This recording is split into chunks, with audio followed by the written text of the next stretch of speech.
Dans le dernier épisode du Voyage des Initiés, il y a eu un passage qui résonne encore en moi et que j'avais envie de vous offrir.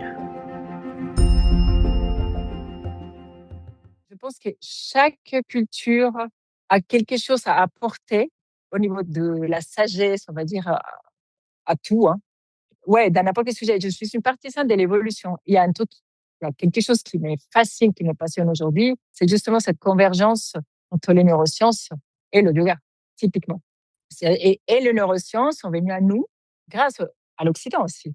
Donc, point de vue occidental, la vision occidentale de neurosciences, il y a eu énormément de progrès qui ont été faits dans des études des grandes universités, que ce soit aux États-Unis, en Australie, enfin dans des pays vraiment occidentaux qui ont fait faire des avances, des progrès inimaginables en termes de spiritualité, neurosciences, mieux comprendre l'esprit humain. Tu nommais tout à l'heure la physique quantique.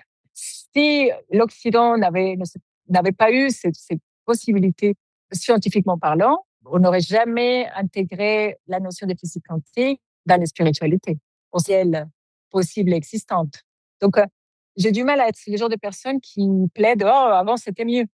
J'aime pas dire ça parce que déjà, c'est une forme de frustration et ça ne fait pas progresser la frustration. Donc, comme je le nommais précédemment, si on vit ce qu'on vit aujourd'hui et on a accès à tous ces avances scientifiques et qu'on peut aller chercher justement le lien avec l'esprit, ben, je pense qu'il faut l'honorer de façon importante. Ce que, évidemment, j'ai du mal à accepter, mais que je comprends aussi, c'est comment on a un peu banalisé le yoga. C'est-à-dire que le yoga a été réduit à une infime partie de ce qui est. On méconnaît justement les multiples chemins du yoga parce on ne sait pas ce que c'est le yoga et ce que ça représente.